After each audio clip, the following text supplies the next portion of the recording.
সবাই কেমন আছেন? আশা করি সবাই খুব ভালো আছেন। আমি আবার আমার একটা নিউ ভিডিওতে আপনাদের সবাইকে ওয়েলকাম করছি। আর ফার্স্টেই আমি আমার মর্নিং স্কিন কেয়ার নিয়েই কথা বলবো, যেহেতু মর্নিং স্কিন কেয়ার নিয়ে ভিডিওটা করছি। তো আমার স্কিনটা হচ্ছে একদমই ড্রাই আর সেন্সিটিভ স্কিন। আর আজকে আমি একদম র ফেসে ঘুম থেকে উঠে মর্নিং আপনাদের সামনে চলে আসলাম। জাস্ট আমার রুটিনটা আপনাদের সাথে শেয়ার করব। তো ফার্স্টে আমি লো পিএইচ এর একটা ক্লিনজার ইউজ করি। এটা হচ্ছে পিউরোটোর একটা ক্লিনজার। এটা কিন্তু ড্রাই আর সেন্সিটিভ স্কিনের জন্য খুবই খুবই খুবই ভালো। আর আমার স্কিনটাকে যদি আমি এটা দিয়ে শুধু উইন্টারে ক্লিন করি বা সামারেও ক্লিন করে, আমার স্কিনটাকে একদমই ড্রাই আউট করে না। তো আমার ফেভারিট যদি কোনো ফেস ওয়াশ থাকে, এক হচ্ছে সেরাভির হাইড্রেটিং ফেস ওয়াশ, যেটা ড্রাই টু সেন্সিটিভ স্কিনের জন্য, গ্রিন কালার বোতল। আর এটা হচ্ছে পিউরোটোর এই ক্লিনজারটা। আর এটা যেহেতু পিএইচ লেভেলটাকে খুব ভালো মেনটেন করে, তো স্কিনটাকে কোনো রকম ড্রাই আউট করে না। আর স্কিনের অয়েল ব্যালেন্সটাকেও খুব সুন্দরভাবে মেনটেন করে। তো ফার্স্টে আমি এই ক্লিনজারটা দিয়ে খুব ভালো করে ফেসটাকে ক্লিন করে নিব। ফেসটাকে খুব ভালো করে এটা দিয়ে ওয়াশ করে নিব। খুবই সামান্য পরিমাণে অ্যাপ্লাই করলেই হয়।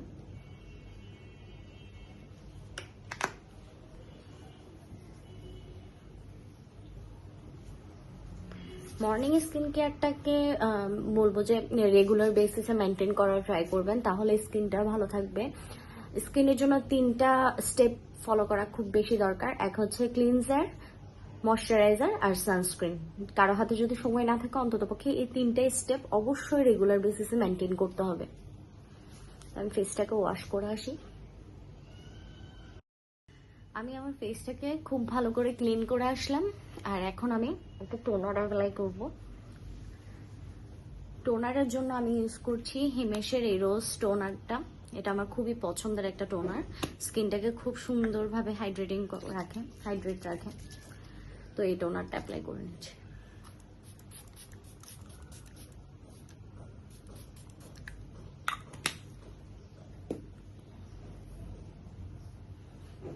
একটা প্রোডাক্ট অ্যাপ্লাইয়ের ক্ষেত্রে অন্ততপক্ষে 2 থেকে 3 মিনিট অবশ্যই সময় দিবেন, যেন স্কিনের লেয়ারে পর্যন্ত, লাস্ট লেয়ার পর্যন্ত যায়। একটু সময় দিলে স্কিন অ্যাবজর্ব করতে পারে খুব তাড়াতাড়ি।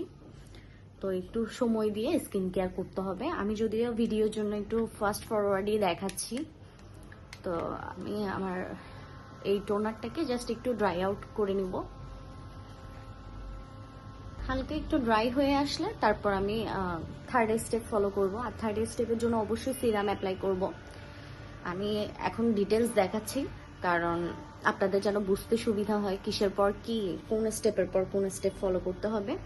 তো এভাবেই ফলো করলে আপনার স্কিন কেয়ার, আর যাদের হাতে সময় থাকবে না, খুব বিজি বা মর্নিং টাইমে এত ইচ্ছা করে না যে একটা এত লম্বা বা একটু lengthy step by step follow করে, তারা জাস্ট 3টে স্টেপ ফলো করবে। এক হচ্ছে ফেসটাকে ক্লিন করবেন, তারপর ময়শ্চারাইজ করবেন, তারপর একটা সান প্রোটেকশন অ্যাপ্লাই করবেন। আর যারা ময়শ্চারাইজিং বেসড সানস্ক্রিন অ্যাপ্লাই করেন, তারা শুধু সানস্ক্রিন অ্যাপ্লাই করলে হবে, এক্সট্রা করে কোনো ময়শ্চারাইজার অ্যাপ্লাই করতে হবে না। তো আমি রাইস সিরাম অ্যাপ্লাই করছি। এটা হচ্ছে আইএম ফর্মের। এটা খুবই ভালো যাদের পিগমেন্টেশনের সমস্যা আছে, তারপর স্কিনটাকে একটু ব্রাইট করতে চাচ্ছেন, তাদের জন্য এটা কিন্তু খুবই হেলদি একটা সিরাম। আর স্কিনটাকে খুব সুন্দরভাবে গ্লোয়িং করে ইনস্ট্যান্ট। যারা মেকআপের ক্ষেত্র কিন্তু এই সিরামটা আপনারা অ্যাপ্লাই করতে পারেন। এটা কিন্তু অল টাইপ স্কিনের সাথেই খুব ভালো যায়। তো পিগমেন্টেশনের জন্য খুব ভালো কাজ করে। দেখতেই পাচ্ছেন যে কি সুন্দর একটা ইনস্ট্যান্ট গ্লো দিচ্ছে।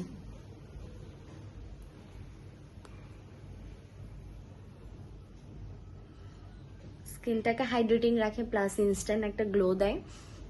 যাদের পিগমেন্টেশনের সমস্যা, তারা কিন্তু রেগুলার বেসিসে এই সিরামটা অ্যাপ্লাই করতে পারেন। এটা কিন্তু অল টাইপ স্কিনের সাথে খুব ভালো যায়।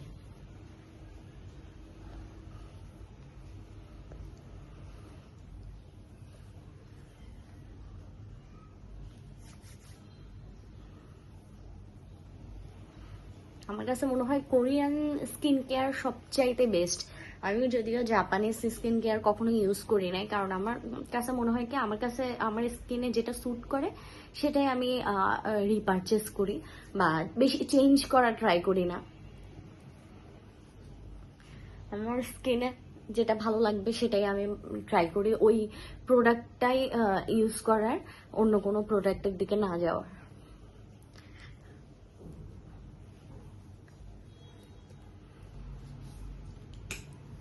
মেড ইন কেয়ারের এই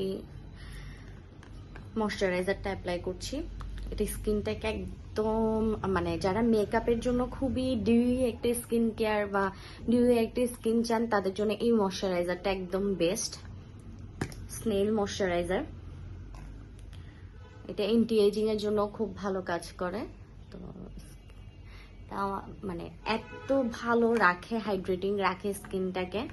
আর মানে এটা লেয়ার আউট করারও দরকার হবে না যারা মেকআপের ক্ষেত্রে ডিউই একটা স্কিন চান। দেখছেন কি সুন্দরভাবে মেল্ট হয়ে যায় স্কিনের সাথে।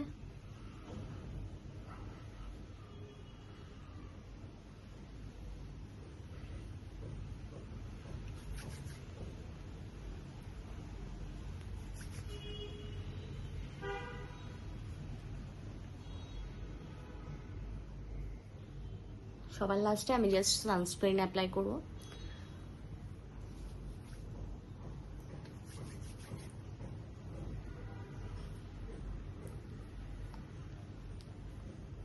চুলার ইয়ে থেকে রিঙ্কেলটা যেন একটু মানে সেফ থাকে বা রিঙ্কেল যেন একটু লেটে আসে।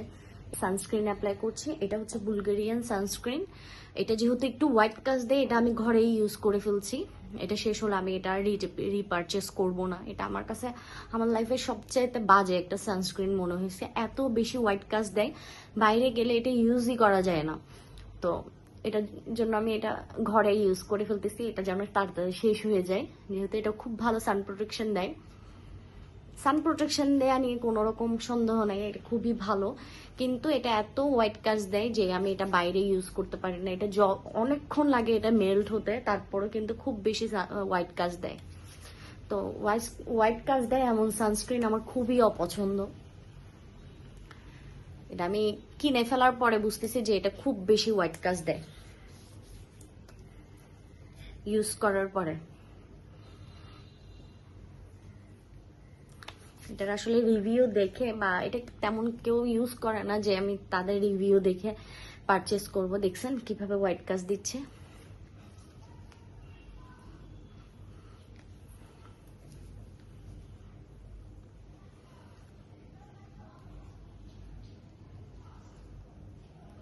রিজনেবল প্রাইসে অনেক ভালো ভালো সানস্ক্রিন কিন্তু পাওয়া যায়, কোরিয়ান সানস্ক্রিন। আমার কাছে বেস্ট মনে হয় বিউটি অফ জনসনের রাইস সানস্ক্রিনটা। এটা যদিও একটু প্রাইস বেশি, কিন্তু এটার মানে কি বলবো, এটা অনেক বেশি ভালো। কোনো রকম হোয়াইট কাজ দেয় না, ময়শ্চারাইজারেরও দরকার হয় না, ডিরেক্ট অ্যাপ্লাই করা যায়। খুব সুন্দর স্কিনের সাথে মানে একটা ডিউই ফিনিশ দেয়। মেকআপ বেসের ক্ষেত্রেও খুব ভালো একটা সানস্ক্রিন। আর SPF 50 PA++, 4টা PA+ থাকার কারণে এটা কিন্তু প্রপার একটা সানস্ক্রিন, সান প্রোটেকশন দেয়। রিঅ্যাপ্লাই এর জন্য বেস্ট।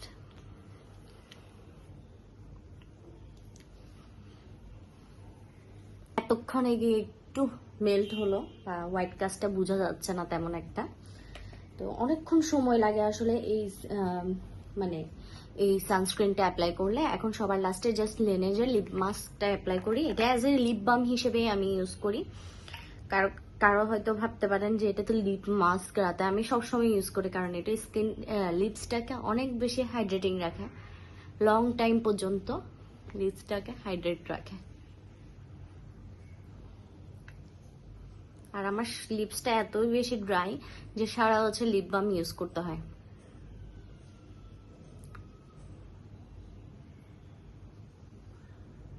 ক্র্যাকি টাইপের লিপস।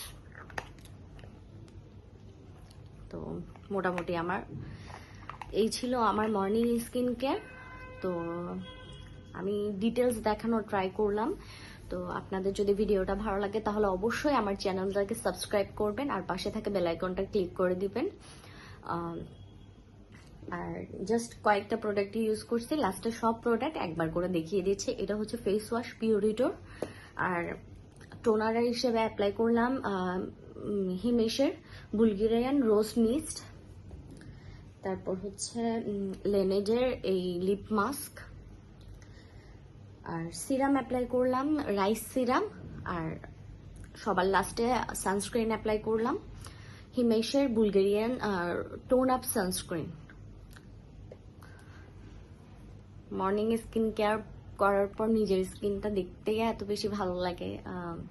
তো আজকে ভিডিওটা তাহলে এখানেই শেষ করছি। সবাই আমার থেকে বিদায় নিয়ে নিচ্ছি। সবাই ভালো থাকবেন, আর অবশ্যই নিজের স্কিন কেয়ার করবেন, বা স্কিনের টেক কেয়ার করলে স্কিনে মানে এজিং সাইন্সটা একটু হলেও রিকভার করা যায়, বা একটু হলেও নিজের স্কিনটাকে ভালো রাখা যায়। তো এই ছিল আমার আজকের ভিডিওটা ভালো লাগলে অবশ্যই আমার চ্যানেলটাকে সাবস্ক্রাইব করে দিবেন, পাশে থাকা বেল আইকনটা ক্লিক করে দিবেন, আর আপনাদের কমেন্ট করে জানাতে পারেন কোন জিনিসটা ভালো লাগলো বা কোন জিনিসটা খারাপ লাগলো। আমি এটা থেকে অবশ্যই কিছু শিখতে পারবো আপনাদের থেকে। তো আজকের ভিডিওটা তাহলে এখানেই শেষ করছি। সবাই ভালো থাকবেন। Bye bye.